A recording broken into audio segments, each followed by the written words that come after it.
Good morning बच्चों। Glow of physics में आप सबका स्वागत है। प्यारे बच्चों, आज का जो हमारा टॉपिक है वो है बच्चों परमाणु संरचना भाग 2। अर्थात एक वीडियो जो है बच्चों मैंने आपको इसमें पहले ही बना दी है और दूसरी वीडियो आपको बतानी है बच्चों। Structure of atom part 2 one shot, एक नज़र में जो है मैंने आपको ये बताना है। इसमें संक्षिप्त जो है आपको बताना है बच्चों। तो बच्चों आप इसमें ध्यान देंगे। ये जो है कक्षा 9 से कक्षा 12 तक के सभी छात्रों के लिए जो है जनरल जो है ये जो है वीडियो बनी हुई है बच्चों, तो आप ध्यान देंगे। सबसे पहले बच्चों जो है आपको देखना है कि परमाणु परमाणु की संरचना देखनी है। तो सबसे पहले बच्चों इसमें परमाणु का नाभिक, ये परमाणु का नाभिक, ठीक है बच्चों, परमाणु का नाभिक। और इसका जो आकार है, इसका जो परमाणु के नाभिक का जो आकार है वो है बच्चों इसकी रेडियस 10⁻⁻15 मीटर, ठीक है बच्चों। और इसमें प्रोटॉन और न्यूट्रॉन होते हैं, ठीक है बच्चों। और वृत्तीय कक्षाओं में और बाहर जो हैं वृत्तीय कक्षाओं में इलेक्ट्रॉन चक्कर लगाते हैं। और इसकी जो है परमाणु का जो आकार है, परमाणु का आकार, परमाणु का जो आकार है, ठीक है बच्चों, वो है 10⁻⁻10 मीटर, ठीक है बच्चों। तो हम कह सकते हैं कि जो है ये परमाणु जो है नाभिक छोटा सा भाग है और परमाणु का संपूर्ण द्रव्यमान नाभिक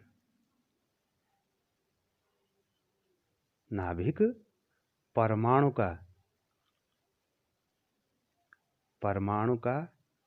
1,00,000वां भाग है, ठीक है बच्चों। कितनावां भाग है? 1,00,000वां भाग है ये, ठीक है बच्चों। क्योंकि जो है यहाँ पर देखिए, यहाँ पर जो है यह 10⁻⁻10 है और यहाँ 10⁵ है। ये 1,00,000वां भाग है पूरे परमाणु का। और संपूर्ण द्रव्यमान, ये पॉइंट है बच्चों आपको नोट करने हैं। परमाणु का संपूर्ण द्रव्यमान, परमाणु का संपूर्ण द्रव्यमान नाभिक में केंद्रित होता है,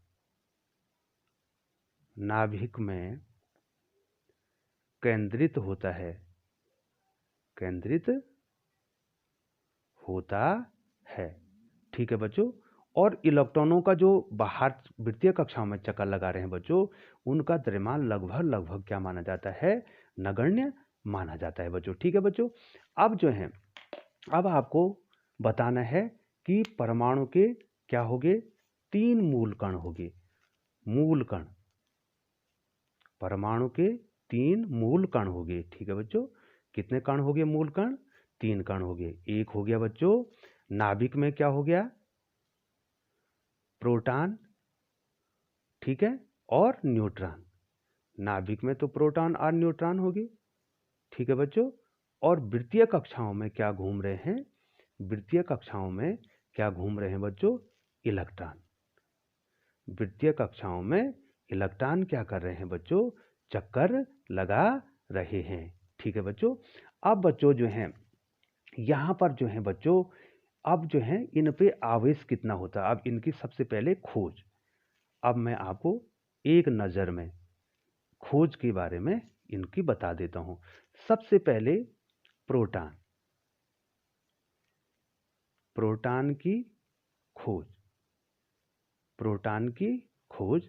तो प्रोटॉन की खोज जो है बच्चों जे टॉमसन, जे टॉमसन, ठीक है बच्चों, ने 1897 ईस्वी में, ठीक है बच्चों, 1897 ईस्वी में इसकी खोज हुई। प्रोटॉन हो गया, अब हो गया न्यूट्रॉन। न्यूट्रॉन की खोज, न्यूट्रॉन की खोज जो है चैडविक, ठीक है बच्चों।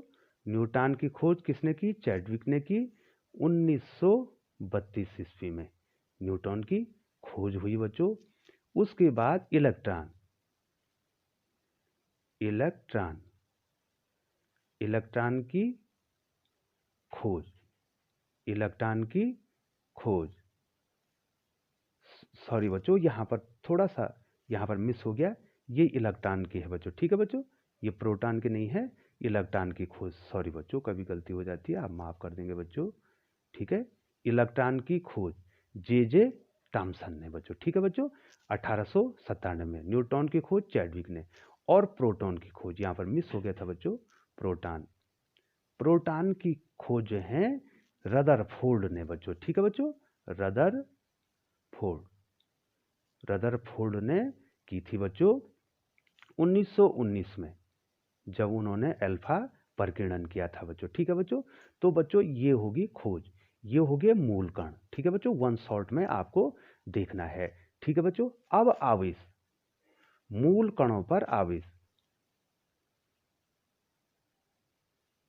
मूल कणों पर आवेश कितना होता है, ठीक है। अब आपको जानना है मूल कणों पर आवेश कितना होता है, ठीक है बच्चों, मूल कणों पर आवेश कितना होता है। सबसे पहले आपने मूल कण देखे, प्रोटॉन, न्यूट्रॉन, इलेक्ट्रॉन। उसके बाद जो है आपने क्या, उनके खोज के बारे में पढ़ा। उसके बाद जो है मूल कणों पर आवेश कितना होता है बच्चों। तो सबसे पहले मैं मूल कण लेता हूं इलेक्ट्रॉन, इलेक्ट्रॉन पर जो आवेश होता है बच्चों वो होता है -1.6 10⁻⁻19 कूलम, ठीक है, इतना ऋण आवेश होता है। और प्रोटॉन, जो प्रोटॉन होता है बच्चों, प्रोटॉन पर जो उतना ही धनावेश होता है 1.6 10⁻⁻19 कूलम। इसलिए जो है परमाणु इलेक्ट्रिकली न्यूट्रल होता है बच्चों, ठीक है, परमाणु उदासीन होता है, क्योंकि उतना ही जो है धनावेश और उतना ही ऋणावेश, ठीक है बच्चों। तीसरा जो है बच्चों न्यूट्रॉन, न्यूट्रॉन जो है उदासीन है, न्यूट्रॉन क्या है बच्चों, उदासीन है, इस पर न तो धनावेश है और न तो ऋणावेश है बच्चों। तो मूल कणों पर आवेश, ठीक है बच्चों। अब मूल कणों का द्रव्यमान, मूल कणों का द्रव्यमान, ठीक है बच्चों। अब मूल कणों का द्रव्यमान कितना कितना होता है बच्चों, वो भी आपको जानना चाहिए बच्चों, ठीक है बच्चों। तो मूल कणों का द्रव्यमान, सबसे पहले बच्चों मैं बता देता हूं प्रोटॉन, प्रोटॉन का जो द्रव्यमान है यहाँ पर लिखेंगे बच्चों आप, ठीक है, 1.673 इंटू 10⁻⁻27 kg, ये है प्रोटॉन का द्रव्यमान। इलेक्ट्रॉन का द्रव्यमान, इलेक्ट्रॉन का जो द्रव्यमान होता है, ठीक है बच्चों, द्रव्यमान लिख रहा हूँ, ये 9.1 इंटू 10⁻31 kg, ठीक है बच्चों। और न्यूट्रॉन का द्रव्यमान लगभग प्रोटॉन के बराबर होता है, लगभग प्रोटॉन के बराबर होता है। न्यूट्रॉन का द्रव्यमान 1.675, यहाँ 3 होता है, यहाँ 5 हो जाता है, 10⁻⁻27 kg। अब बच्चों जो हैं, आपने जो है, अब हम जो हैं कोई सभी जो हैं तत्व ले रहे हैं, माना x कोई तत्व है बच्चों, ठीक है, कोई परमाणु है x। तो बच्चों यहाँ जो है नीचे जो है उसका परमाणु क्रमांक दिखाते हैं और ऊपर द्रव्यमान संख्या को दिखाते हैं। ये A हो जाएगा द्रव्यमान संख्या, द्रव्यमान संख्या, और ये हो जाएगा बच्चों परमाणु क्रमांक, ठीक है बच्चों, ये हो जाएगा परमाणु क्रमांक। अब जो प्रोटॉन होंगे, प्रोटॉन बराबर इलेक्ट्रॉन, प्रोटॉन बराबर इलेक्ट्रॉन बराबर परमाणु क्रमांक, परमाणु क्रमांक। ठीक है बच्चों, तो परमाणु क्रमांक कितना है? Z है। और जो न्यूट्रॉन हैं, न्यूट्रॉन जो हैं वो जो हैं हम द्रव्यमान में से क्रमांक को घटा देंगे, A माइनस Z। ठीक है बच्चों, कितने हो जाएंगे? A minus Z। अब उदाहरण के तौर पे मैं आपको बताता हूँ बच्चों, एक उदाहरण इसमें आपको देता हूँ। माना मैग्नीशियम है 12 और 24। ठीक है, अब आप बताएंगे बच्चों इसमें प्रोटॉन कितने होंगे? वन शॉट में बताया जा रहा है बच्चों आपको, प्रोटॉन कितने होंगे जितने परमाणु क्रमांक है, इलेक्ट्रॉन कितने होंगे, इलेक्ट्रॉन कितने होंगे बच्चों जितना परमाणु क्रमांक है, और न्यूट्रॉन क्या हो जाएंगे? 24 में से 12 को माइनस कर देंगे तो कितना हो जाएगा बच्चों? ये 12 हो जाएगा बच्चों। ठीक है बच्चों, तो ये हो गया बच्चों परमाणु के बारे में। अब बच्चों देखो नाभिक, अब नाभिक का आकार, नाभिक के प्रकार। अब जो है नाभिक कितने प्रकार के होते हैं बच्चों वो आपको जानना है। नाभिक के प्रकार, अब कितने प्रकार के नाभिक होंगे उसके बारे में आपको वन शॉट में जानना है बच्चों। ठीक है बच्चों, तो सबसे पहले होता है बच्चों समस्थानिक,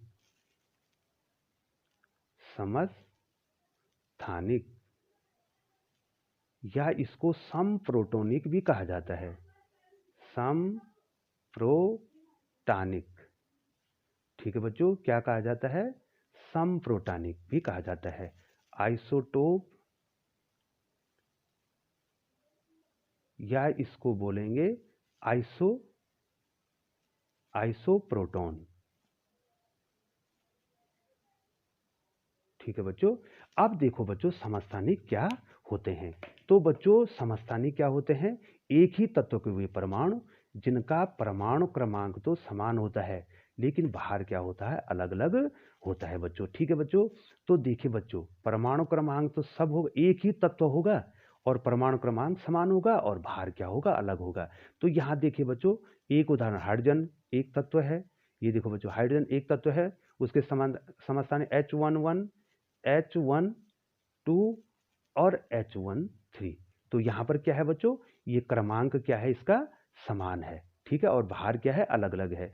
दूसरा जो है बच्चों कार्बन, 612, ये देखिए बच्चों, और कार्बन नाइट्रोजन 714। ठीक है बच्चों, सॉरी बच्चों, कार्बन 612 और कार्बन, दूसरा कार्बन भी होता है बच्चों, कार्बन 612 और कार्बन 614। ठीक है बच्चों, तो ये दो समस्थानिक हो गए कार्बन के। और यूरेनियम के समस्थानिक, ये जो बच्चों एक उदाहरण ये हो गया, और यूरेनियम 92 235, और दूसरा होता है यूरेनियम 92 238। ठीक है बच्चों, तो समस्थानिक आगे एक ही तत्व के वे परमाणु, ये देखो इसके कितने परमाणु? हाइड्रोजन के 3, जिनका परमाणु क्रमांक तो समान है और बाहर क्या है? अलग अलग है। इनको कहते हैं बच्चों हम समस्थानिक। अब होता है बच्चों समभारिक। ठीक है, दूसरा होता है बच्चों समभारिक, या संभारी भी कहते हैं बच्चों इसको।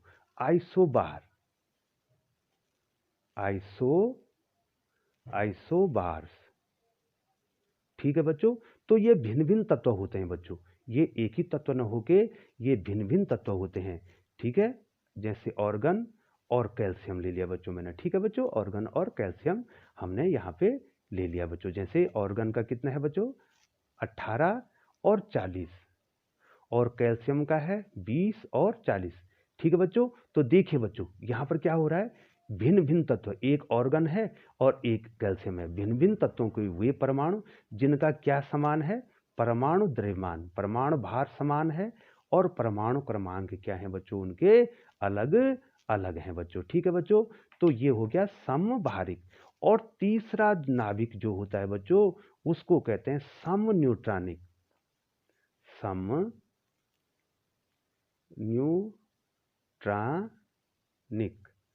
ठीक है बच्चों, तीसरा नाभिक होता है समन्यूट्रॉनिक। आइसोटोन। ठीक है बच्चों, अब इसमें क्या होता है कि ऐसे भिन्न भिन्न तत्वों के ऐसे परमाणु होते हैं जिनमें जो है न्यूट्रॉनों की संख्या समान होती है बच्चों, उसे समन्यूट्रॉनिक कहते हैं। उदाहरण के तौर पे जैसे जो बच्चों हाइड्रोजन का तीसरा समस्थानिक टाइटेनियम और हीलियम, ये देखो बच्चों हीलियम, ये दोनों समन्यूट्रॉनिक हैं बच्चों। ठीक है बच्चों, तो न्यूट्रॉन निकालो बच्चों, इसमें न्यूट्रॉन कितने हो जाएंगे, न्यूट्रॉन, इस टाइटेनियम में न्यूट्रॉन कितने हो जाएंगे बच्चों, 3 ऋण 1 बराबर कितना हो जाएगा, 2। और अब इसमें निकालना है न्यूट्रॉन, तो कितने हो जाएंगे, न्यूट्रॉन, इसमें न्यूट्रॉन कितने हो जाएंगे बच्चों, 4 ऋण 2 और बराबर कितना हो जाएगा बच्चों, 2। तो न्यूट्रॉन क्या है, इसमें समान है, इसलिए इनको क्या कहा जाता है बच्चों, इसलिए इनको क्या कहा जाता है, समन्यूट्रॉनिक कहा जाता है बच्चों। ठीक है बच्चों, तो बच्चों अब है इलेक्ट्रॉनों का, कक्षाओं में इलेक्ट्रॉनों का वितरण।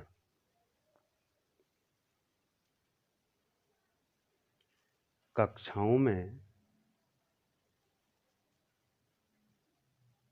इलेक्ट्रॉनों का वितरण, किस प्रकार से इलेक्ट्रॉन वितरित होंगे बच्चों। ठीक है बच्चों, किस प्रकार से इलेक्ट्रॉन क्या होंगे, वितरित होंगे। तो यहाँ पर बोर-बरी का सिद्धांत काम आता है बच्चों। ठीक है बच्चों, ये है बच्चों 2n²। किसी परमाणु में जो कक्षाएं हैं उनमें इलेक्ट्रॉन 2n² की दर से क्या करता है, चक्कर लगाता है बच्चों। तो ये बोर-बरी का सिद्धांत है, आपको बताते हैं बच्चों। एक पहली कक्षा, ये दूसरी कक्षा, ये तीसरी कक्षा, ये चौथी कक्षा। ठीक है बच्चों, KLMN। ठीक है बच्चों, ये दिखाई दे रहा है बच्चों। ठीक है बच्चों, तो पहली कक्षा के लिए n बराबर 1, दूसरी कक्षा n बराबर 2, जिसको मुख्य क्वांटम संख्या भी कहते हैं, n बराबर 3, वो कक्षाओं की संख्या को निर्धारित करता है बच्चों। ठीक है बच्चों, तो ये जो है 3 कक्षाएं हमने आप बना दी बच्चों। तो बताइए पहली कक्षा में 2n² की दर से कितने हो जाएंगे, 2n का मान कितना है बच्चों, 1, तो कितना हो जाएगा, 2। ठीक है बच्चों, दूसरी कक्षा में कितने हो जाएंगे बच्चों, 2 इंटू n कितना है, n कितना है बच्चों, n कितना है, 2, तो 2 का स्क्वायर। ठीक है, तो 2 दूनी 4, 4 दूनी 8। ठीक है बच्चों, 4 2 जा 8 हो जाए। अब यहाँ n कितना है बच्चों, यहाँ n कितना है, 3, तो कितना हो जाएगा, 2 इंटू 3 का स्क्वायर, 3 का स्क्वायर 9, 9 2 जा कितना हो जाएगा बच्चों, 18।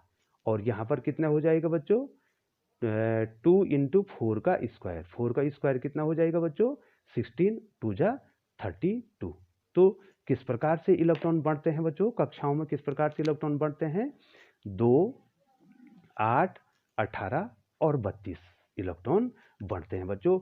और इनमें जो है, ये जो है, जो KLM और n है, इनमें भी उपकोष होते हैं बच्चों। ठीक है बच्चों, क्या होते हैं, उपकोष होते हैं। इसमें एक ही उपकोष होता है, इसमें 2 उपकोष होते हैं।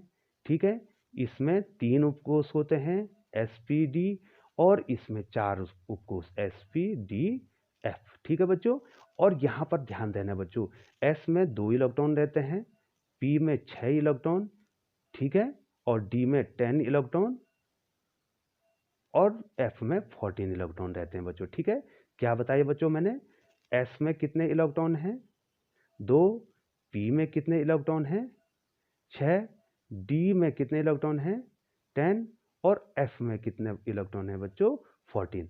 और इसके बाद आता है बच्चों कक्षक।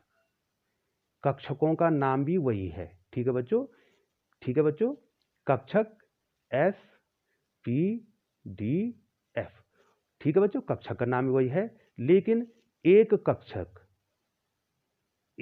कक्षक में दो इलेक्ट्रॉन रहते हैं। ठीक है बच्चों, एक कक्षक में कितने इलेक्ट्रॉन रहते हैं? 2 इलेक्ट्रॉन रहते हैं। मैं कोई भी कक्षा यहाँ पर देखो बच्चों, मैं यहाँ पर एस कक्षक बनाता हूँ। ये देखिए बच्चों, तो एस कक्षक में कितने इलेक्ट्रॉन है बच्चों? 2 इलेक्ट्रॉन, 1 इलेक्ट्रॉन, 2 इलेक्ट्रॉन।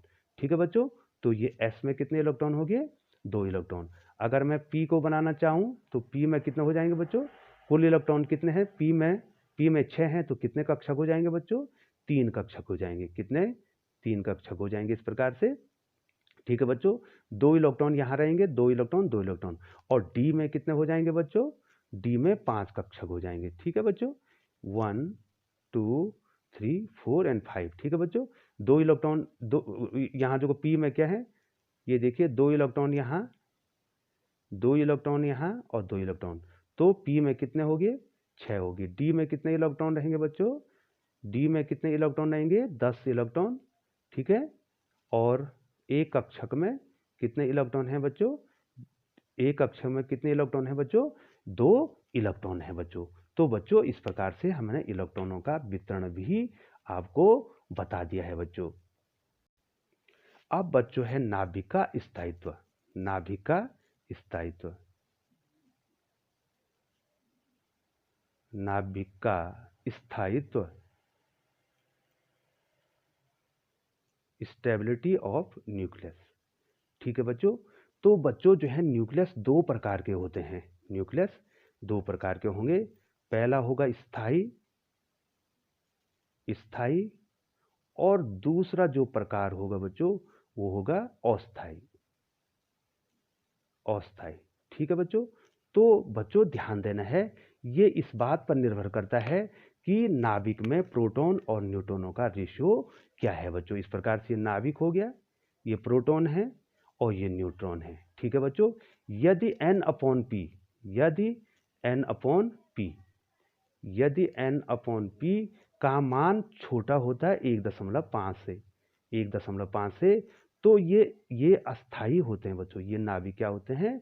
अस्थाई नाभिक होते हैं। और यदि n अपॉन p का मान बड़ा होगा 1.55, ठीक है बच्चों, तो ये नाभिक हो जाएंगे अस्थाई।